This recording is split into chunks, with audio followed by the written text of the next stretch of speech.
If you would like to get your song reviewed, dear listener, there's the filthy capitalist option. As Sori says, $125 gets you straight to the head of the line. You don't have to be a part of the alliance. You don't have to be part of the group. Wait a minute. And the biggest thing is you don't have to wait. You hop, skip, and jump right in front of everybody. $125 gets you there. You do that 3 times, and you get mashed down to the $75 rate for perpetuity. Yes! Also, there is a band review option.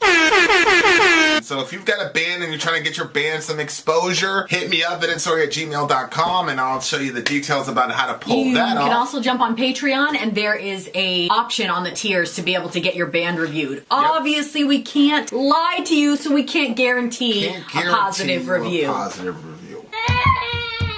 Get what you get. It's just rubbish. Rubbish. Rubbish. That's British for garbage. My favorite is the community option. $1 at the gate gets you in at Patreon. You get to join an alliance. The alliance joins their points together, and that helps determine what songs that we do.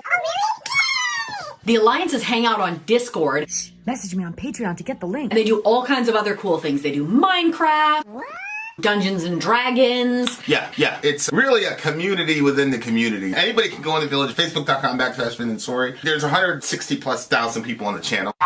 What's cool about the Discord is that it offers a real opportunity for community connection, friendship, that type of thing. And it's on Discord, so if you're not a Facebook person, it's for you. You start off at $1. Right. Plus you get exclusives. Sori and I are working on a song. So the first 15 seconds of that was on Patreon. Also, at $15 tier and above, when we actually debut the video, they're going to be there live with us. There you are, dear listener. Buy merch. The last song on the list is I saw that somebody passed Dahlia. Dahlia by X Japan. Wow, so and I read that as Delilah. we're going to see, well, I mean. Sure, whatever. By X Japan. Hopefully this is another live. This is another live. You get to see a proper performance. A proper live performance. All right, dear listener, here we go. Dahlia by X Japan. Let's do this ish. Oh yeah, see? He's got that energy now, boy. Get a little. Okay, here we go.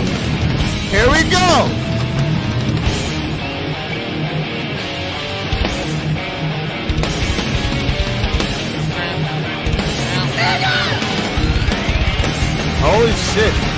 Okay. He's running, okay. Right. This is more like it.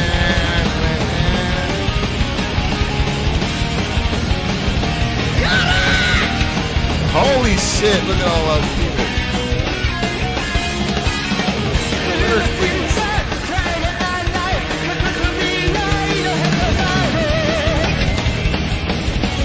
All right, brother minister.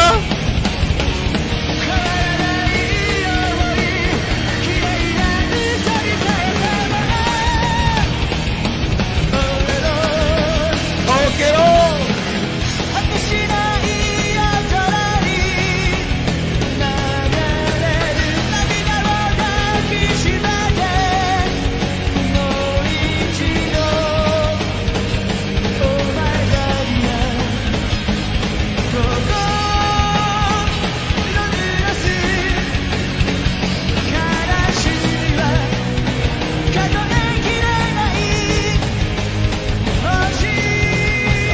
That drum that voice is shaking.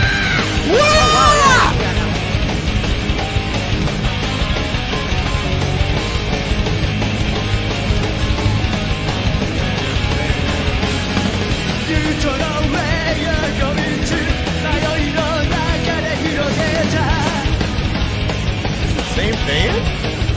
Holy shit.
Dwayne.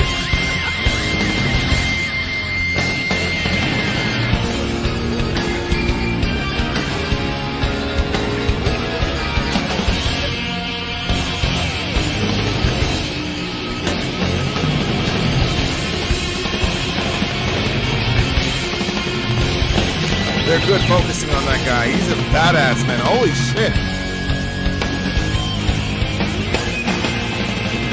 Marhaban.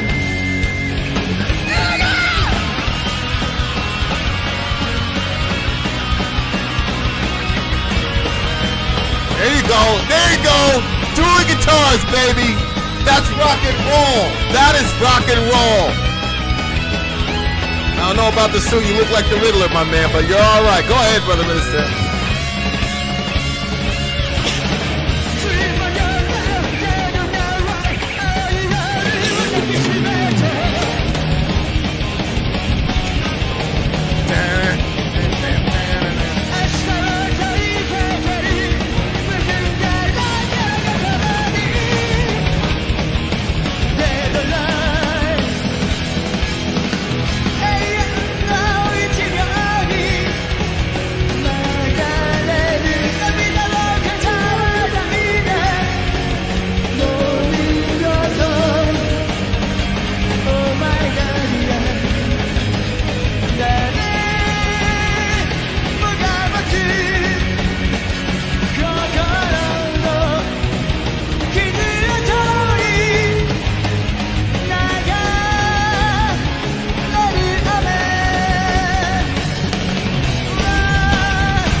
Time after time you cry in reality.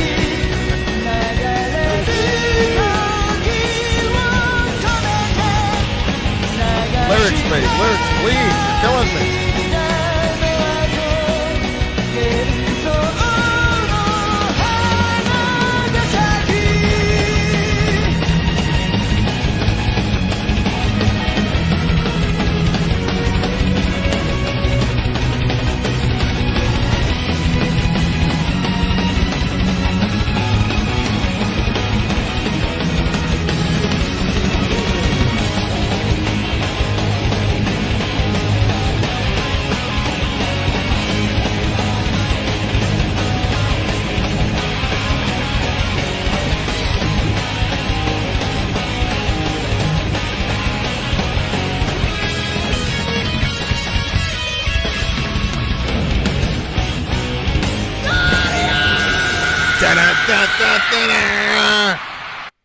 Damn!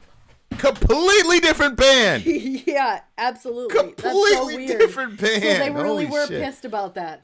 I That's mean, what it looks like. That's don't so take it funny. out on the fans, Okay, bro. Holy there shit. was 3 comments that just got me cracking up. So Dwayne basically was like, the guy was hiding his guy's hickeys. hiding his hickeys with that thing around his neck. And then Franco rolled up and was like, no, actually, he has a neck injury. And then Amy's like, it's going to be worse after this show. Did you see him rocking around with this thing? If it was from a neck injury, he was like flapping all the way around. That wasn't like, for his neck injury. it did look like one of those neck braces. That was not going to do it. What was that gonna do after he's doing that for 45 minutes straight? I don't know. So I have to tell this story because it goes along with the neck injury thing. So I used to work at this grocery store, and there was this lady that came in, and she had like this really dirty neck brace on. Those things always get dirty. They're just impossible to keep clean. I was like, so apparently when you join places, like there's like certain regular customers that become like the gossip like stories. So the people were like, yeah, I guess a couple years ago, one of the doors wasn't working properly at the grocery store. And so the door hit her. And I actually saw it happen a couple times to people where the door hits them. Nobody ever got seriously injured from it. It was more of an annoyance and like maybe you feel uncomfortable. But apparently she wanted to sue. And she tried, but it wasn't like gonna go anywhere. And so she put that neck brace on and she literally wore it for years to like go along with her story about it. Yeah. And when she came through my line, I was like, oh my gosh, what happened to your neck? And then she told me that story. She said she got hit by the door and that it seriously injured her neck. And now she has to, I saw her for years wearing this thing. For years. They were not going to give her any money, but she wanted to stick with her story that they should give her money. And she'd be like in the neck brace looking around like this. Like it was like. That is so horrible. That's so bad. It really was. It was like one of those things where you're like, this is kind of funny, but at the same time you kind of felt bad for her, but it was very weird. Anyway, so this guy, I think the word evidently is funny, and Amy said it in the stream tonight. But why? I don't know, it's a funny word, evidently. Whenever somebody Sounds says like a Dorian. evidently, you're going to hear something very interesting that follows it. It sounds like a Dorian term, Yeah, it too. does. It honestly does, yeah. He does that little dismissive thing. Evidently. Evidently. With his suit. Everybody thought that he dressed up for the occasion of my grandmother. But he's like, I'm like, no, he wears stuff like that all the time. The way he puts his hands in his pockets and whatever, and then he just looks like he belongs in a suit. I just look at him sometimes. I'm like, okay, I'm worthless. I'm worthless. Oh boy. Okay, so apparently they have a song called "Standing Sex." That's weird. What? Look, number 7 on this. Figures you'd find that one. Well, it just kind of stuck out. What was I supposed to do about it? Ignore it? No. Okay, so this is. I don't actually know what the lyrics are because I just watched the show. Do nothing but cry day and night in a narrow. Where are you finding this translation? It says Dahlia translation lyrics. Okay, go ahead. On allthelyrics.com. Do nothing but cry day and night in a narrow space between past and future. Your memories will stay unchanged even if you turn them into beautiful lies. You're all alone. Yikes. Your tears flow into an unlimited nocturnal sky. Once more, oh my how do you say that? Dahlia. Your heart filled with sorrow turns into an unfinished number of stars. This is the second time that they correlated. Wait, right? Wasn't it this band that correlated stars with like memories or love? Yeah. But A go heart ahead. filled with sorrow turns into unfinished number of stars, where love shared is a shooting star. Correct. Keep going. You don't know where you're going to. In distress, you have to deploy your wings of loneliness beyond an ocean of tears. You'll see blue sky even in a shapeless dream, refuge on the tomorrow's winds. Flap your wings now. Time after time you try to find yourself in the time which passes. You carry unchanging injuries which flutter in winds of oppression. Jeez. Dream You carry unchanging injuries which flutter in winds of oppression. Mm-hmm. See, at some point, In distress, you have to deploy your wings of loneliness. That one. at some point, you gotta take. You know, every time people hear the word responsibility, they equate it with blame. And to me, it's like I'm trying to like do my Depends best. on the person who says it. I'm trying to do my best to like click that fork in the road and say, listen, blame is non-redemptive. Okay, it's just about finger pointing. Mm-hmm. Whereas responsibility is about power. Right? So if I say Yeah, I see what you're saying. I'm responsible for that. What I'm saying is I have some sort of power or influence that could change this outcome. So next time, if I want a different outcome, when I run into this situation, I need to head into the situation with the knowledge that I have the power to affect a different outcome. Blame is what happens after a bad outcome, and there's no redemption. It's just, I'm pointing a finger at you, blah, blah, blah, blah, blah. This is your fault. Yeah. Dwayne's got to go to bed. So, like, there's a difference. So if you look at it, it's like you've got these unchanging injuries which flutter in winds of oppression. Like, it's like your friend, like she had this neck brace for years and years and years. Like, you weren't really that injured, bro. Right. But it's very difficult to tell a person who's in pain, like, you need to summon as much power as you have to effectuate a better situation for yourself. It's a very hard thing to do, which is why most people don't do it. I will say people, and then when they do it for selfish reasons because they're so tired of dealing with a mopey person or whatever. Yeah. But people like this who are always perpetual victims all the time are exhausting. Yeah. And I'm not saying that you don't have valid, he doesn't say the injuries aren't real. It's just you have unchanging injuries, man. Like, it never changes. You're always injured. And, you know, which flutter in winds of oppression. Like, yeah, somebody's always after you, bro. I get it. But to me, I've never seen a healthy person with that mentality. I've never seen a healthy person with a perpetual victim mentality. Mm-hmm. Like, I'm not even saying, but like the way that our culture is right now, tiring people to be around too. The way our culture is right now is that you can't say that because now people say that you're victim blaming and yada yada yada. It's like, that's cool, man. I mean, sure.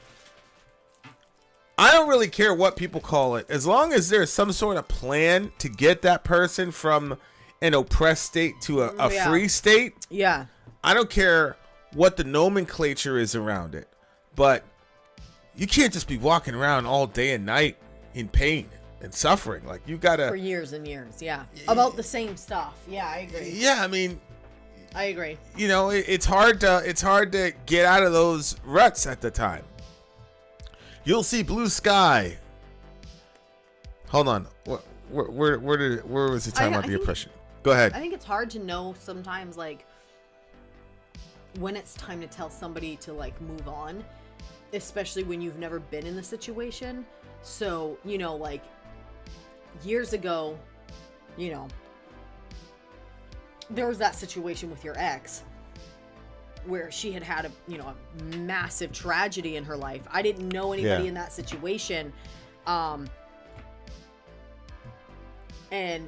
every time I saw her, she was always like, meh, before that situation even happened. Right. So it wasn't like she was, seemingly okay. And then so then there were professionals, medical people that were discussing it with all of us and saying, this is unhealthy for her. She needs to move forward, blah, blah, blah. And so I went along with what the professionals said. Now I look back and I'm like, holy shit. Did everybody think that was going to go away overnight? Like, that was a massive, massive thing. Unbelievable. But I knew nothing about the topic. And to be honest with you, I was glad. I felt relieved when he said she needs to move on because it was a heavy, heavy topic. And now I recognize that people have a penchant for wanting someone to move past their pain because they feel uncomfortable. Yeah. I saw it with that girl that lost her husband. And then her family was like, when are you going to start dating again? And pushing men toward her because they felt uncomfortable seeing her in so much pain, and they wanted to feel better that she was now in a relationship. Yeah. Well, I mean, I don't know what it's like outside of Christian culture because I've never seen people handle death like in depth outside of Christian culture. See what I'm saying? Like, I've seen people die, I've seen people mourn their friends on Facebook, but I'm not in the house with them. You see what I'm saying? So, but yeah, definitely in our culture, in Christian culture, man, it's like evangelical, it's like, yep, we had a funeral, so that's it. So now move on. Now move on. Because I don't want to, because I didn't really have any other problems in my life, and now the death of your whatever reminds me that we're all going to die, and I don't really believe any of this shit. You know what I'm saying? Like, we should be like the best people to talk about death with. Mm-hmm. You know what I'm saying? But it's but anyway, if you view the world as constantly injuring you and that everything is a wind of oppression, then I mean, God Almighty, you're gonna have a very difficult time in practically in your relationships. Mm-hmm. It's gonna be very, very hard. Yeah. Dream on your left, dead on your right. Embrace the blue night. Question your tomorrows. In your heart, files with contradiction, dead or alive. Why? What do you got? What do you got from that? Well, I think it's just like that. You've got to, if you have a dream on your left and you have death on your right, like, where are you really? Like, there's the depths and sorrows and like the decay of death, but then there's dreams. But dreams, can you really can you believe in dreams when death is on your right hand? Like, can you believe in the dreams on your left? You know what I mean? Like, I think it's a hard place to be. And then when it says that it fills your heart with contradiction, dead or alive, like, I think it's just you find yourself unsure of where you can be, because anytime that you hope in your dreams, you're reminded by death. And then every time you think too much about death, then it's like, well, perhaps there's something more than just death, because this is just so overwhelming. Maybe the dreams could be a thing, but then I think it's like that circle. You know what I'm saying? Sadie's convinced that the song is actually about the Black Dahlia murder. I don't know what the Black Dahlia murder is. We did a whole review on that. Well, there's a band called the Black Dahlia murders, but I don't know about what happened, and I can't remember what it was. I don't know what it is. But what's the Black Dahlia murder? Let me check here. I remember we looked it up, and I cannot stand this browser, man. I'll tell you what.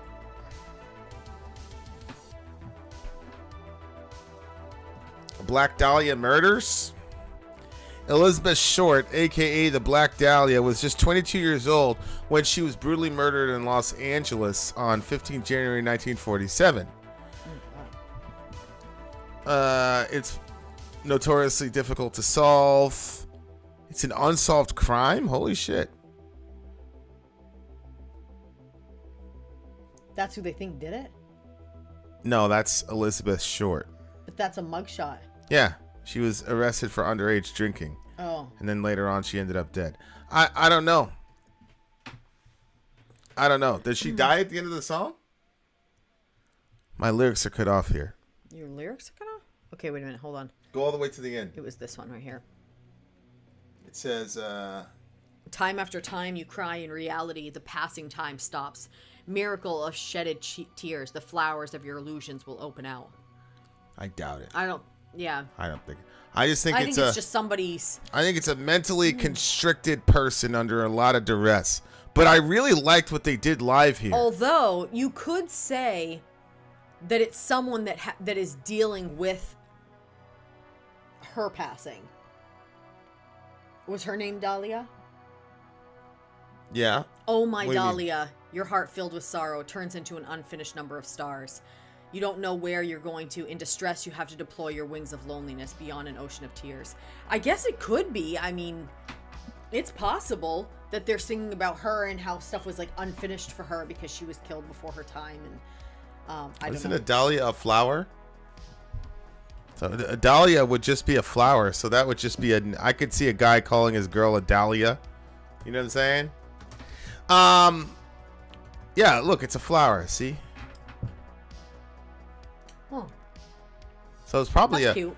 Okay, so, but what did you think about the live performance, though? That's my question. Oh, I thought the live performance was way better than the other one. It was tons better. And I don't understand... What? Being able to run from one side of the stage to the other without sounding winded. I know, and then singing hit notes. Yeah. It's unbelievable to me. There was no, like... These guys have to train or something.